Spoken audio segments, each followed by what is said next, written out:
सबको राम राम। अफसोस तो तब होता है जब हम और आप ये नहीं समझ पाते हैं कि महंगाई आई कहाँ से। तो महंगाई की जड़ कौन? बीजेपी। क्यों? क्योंकि 2004 में हमारे यहाँ डीजल 26 रुपया, पेट्रोल 36 रुपया था, मिट्टी तेल 2.5 रुपया था। लेकिन जब अटल बिहारी वाजपेयी यानी बीजेपी की सरकार आई तो तेल से सब्सिडी हटा दिया गया, तो डीजल 36 रुपया और पेट्रोल 46 रुपया हो गया और मिट्टी तेल 11.5 रुपया हो गया। उसके बाद धीरे धीरे तेल के दाम बढ़ने लगे। तेल के दाम, डीजल का दाम 40 तक गया और पेट्रोल का दाम 50 से कुछ ऊपर 52 तक गया।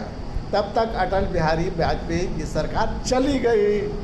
तब तक आ गई मनमोहन जी की सरकार। जब मनमोहन जी की सरकार आई तो 10 वर्ष रही और तेल से सब्सिडी कौन हटाया था? अटल बिहारी वाजपेयी। और जब अटल बिहारी वाजपेयी सब्सिडी हटाए थे तो महंगाई की जड़ तो खोद कर अटल बिहारी वाजपेयी जी गए थे। अब उस जड़ को कितना भी कांग्रेस तोपना चाहती थी लेकिन तोप नहीं पाती थी। लाख दबाने के बाद भी महंगाई आगे बढ़ी और डीजल 55 तक गया और पेट्रोल 71 तक गया। और जिस पार्टी ने सब्सिडी हटाकर दाम बढ़ाया था उसी पार्टी ने विरोध करना चालू किया और 200 का गैस सिलेंडर 400 हुआ और 400 से धीरे धीरे इस महंगाई को लेकर, तेल की महंगाई को लेकर, गैस की महंगाई को लेकर बीजेपी सरकार के स्मृति ईरानी जी और तमाम लोग मिलकर बहुत हुई महंगाई की मार। अब की बार मोदी सरकार ऐसे ऐसे नारे गढ़े गए जिस नारों को अगर हम गिनाने लगेंगे तो बहुत बड़ा वीडियो हो जाएगा। आप लोग रोज़ देखते हैं और देखते होंगे कि हमारी सरकार किस तरह से हमें मूर्ख बनाती है और मुद्दा से भटकाकर हमें दूसरे मुद्दे में लपेटने का प्रयास करती है। चाहे उसके लिए बड़े से बड़े घटना को अंजाम देना पड़े, चाहे पुलवामा हमला कराना पड़े, चाहे उड़ीसा में आपको ट्रेन दुर्घटना कराना पड़े या मणिपुर में आगजनी करवानी पड़े, तमाम तरह के कष्ट दे करके समाज को हमें मुद्दे से भटकाने का जो प्रयास सरकार करती है, हमें इसको समझना होगा और हमें समझ करके महंगाई के जड़ को पकड़ करके महंगाई बढ़ाने वाले को ख़त्म करना होगा। सरकार गिरानी होगी, कुर्सी बचानी होगी, नहीं तो निवेदन करना होगा कि सरकार जो वादा की थी उस वादे के अनुसार सिलेंडर 200, डीजल 26 रुपया, पेट्रोल 36 रुपया देने का काम करे और महंगाई को 0 तक ले जाने का प्रयास करे। नहीं तो कुर्सी छोड़े वापस जाए, क्योंकि महंगाई इनकी देन है। तेल से सब्सिडी हटाए हमारे माननीय अटल बिहारी वाजपेयी जी और गैस से सब्सिडी हटाए हमारे माननीय नरेंद्र मोदी जी। और जब दोनों, जिससे हमारे देश की संस्कृति चलती है, जिससे हमारे देश का पोषण होता है, जब उसी का दाम बढ़ जाएगा तो सारे वस्तुओं के दाम बढ़ेंगे और सारे वस्तुओं के दाम तो बढ़ेंगे ही, लेकिन उसके साथ दाम बढ़ने के बाद भी जब सारी वस्तुओं पर टैक्स लग जाएंगे, जब भोजन पर, छाछ पर, चावल पर, गेहूं पर, आटा पर, माठा पर, दही पर, घी पर, सब पर जब टैक्स लग जाएंगे, जीएसटी लग जाएगा, तो सामान के दाम ऐसे ही बढ़ जाएंगे। तो हम कैसे कहें कि बीजेपी हमारे लिए उत्तम है? हम कैसे कहें कि प्रधानमंत्री हमारे लिए उत्तम है? हमारा देश त्राहि त्राहि कर रहा है, मणिपुर जल रहा है, हमारे देश में लोग भूखों मर रहे हैं, हमारे देश में चीरहरण रोज़ हो रहा है, हमारे देश में भूखमरी चल रही है, हमारे देश में बेरोजगारी चल रही है, हमारे देश में महंगाई चल रही है, हमारे देश में लूट चल रहा है, शोषण चल रहा है, घूस चल रहा है और हमारे देश में तरह तरह के षड्यंत्र रचे जा रहे हैं। उसके बावजूद भी हम जगने के लिए तैयार नहीं हैं, उसके बावजूद भी हम बर्बाद होने के लिए तैयार हैं। तो इसे भक्ति कहेंगे कि अंधभक्ति कहेंगे कि इसे मूर्खता कहेंगे? इस पर हम सबको विचार करना ही होगा। अगर हम और आप विचार नहीं करेंगे तो देश की स्थिति बहुत ही नाजुक है। 2014 में दूध का दाम 12 रुपया लीटर के आसपास था, लेकिन यही दूध के दाम आपके 24 रुपया हो गया कांग्रेस सरकार में। आज 9 वर्षों में दूध का दाम 70 रुपया है, लेकिन कोई बोलने के लिए तैयार नहीं है।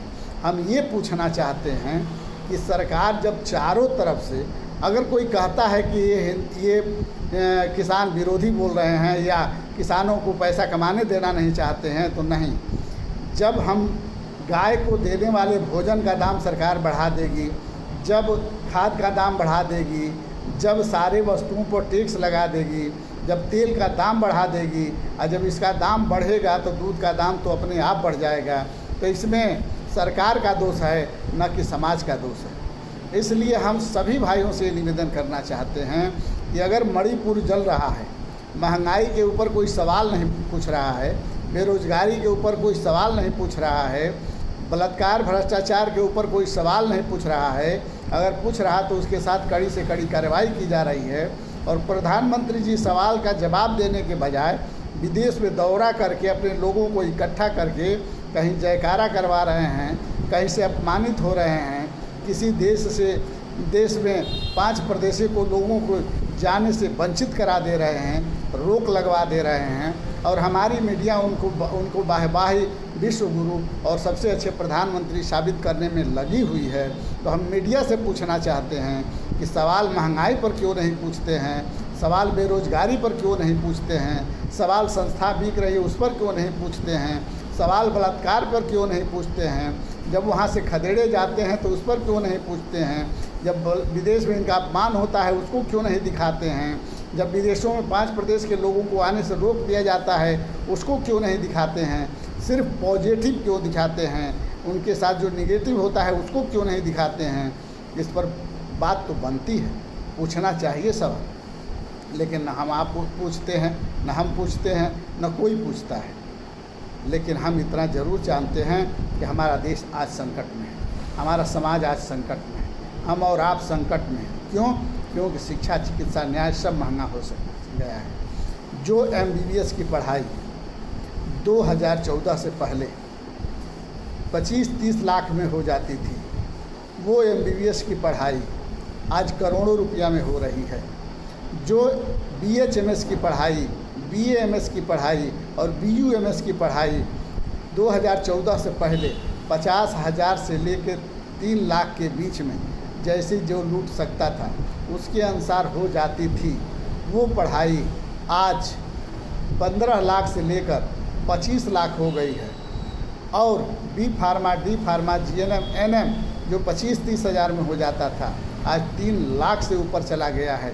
तो इस पर हम और आप क्या करेंगे? जो हम जनरल शिक्षा लेते थे, जो जनरल पढ़ाई पढ़ते थे, high school, inter, BA, MA करते थे, उसकी फ़ीस सबसे ज़्यादा हो गई है। यहाँ तक कि चिकित्सा महंगा हो गया है, दवाइयों के दाम बढ़ गए। जो पायरिमान 8 रुपये में मिलता था गरीबों के आँख में डालने वाली ड्राप, आज उसका दाम 90 रुपया हो गया है। उसी तरह से सभी दवाइयों के दाम इस 9 वर्षों में आसमान छू रहा है। जो हार्ट अटैक से लेकर जो अच्छे बड़े से बड़े रोगों की दवाई जो सस्ते रेटों में मिलती थी, जो लोगों को बराबर खाना पड़ता था, उसके दाम बढ़ गए। जो शुगर की दवा 10 रुपये पत्ता की आती थी, आज वो 26 रुपया पत्ता की हो गई है, जो सबसे कम पैसे की दवा थी। तो हम समाज से पूछना चाहते हैं कि एक तरफ सरकार टैक्स के रूप में हमें लूटती रहे और एक तरफ हमें सरकार दवाइयों में, वस्तुओं में, सामानों पर टैक्स चढ़ा कर लूटते रहे, और जो हम कमा करके घर में इकट्ठा करके रखें तो उसे नोटबंदी के नाम पर लूट ले, अगर उसके बाद भी कुछ बचे तो नोट बदली के नाम पर लूट ले। तो आखिर हम पैसा कहाँ रखें, बैंक में या घर में? अगर बैंक में रखते हैं तो उसको भी सरकार लूटने का प्रयास करती है। हर महीने पैसा निकालने और डालने पर भी पैसा कटता है और पैसा रखने पर भी पैसा कटता है। तो आखिर हम पैसा कहाँ रखें? हम सरकार से ये पूछते हैं। अगर सरकार हर जगह से हम ही लोगों को लूटना चाहती है तो इनका वेतन, इनका पेंशन, इनका खुराक, इनका खाना, इनका भाड़ा, इनका भत्ता, इस पर टैक्स क्यों नहीं, इस पर पूछ क्यों नहीं, इस पर सवाल क्यों नहीं? इन लोगों के खाताओं को आधार कार्ड से लिंक क्यों नहीं, इस पर बात और विचार करना ही होगा। जय हिंद, जय भारत, जय सर्व समाज। इसी के साथ इतना ज़रूर कहेंगे कि नफ़रत बुरी है न पालो इसे, दिल में खलिश है निकालो इसे, ना तेरा ना मेरा ना इसका ना उसका, ये वतन ये भारत सबका है, संभालो इसे संभालो इसे संभालो इसे।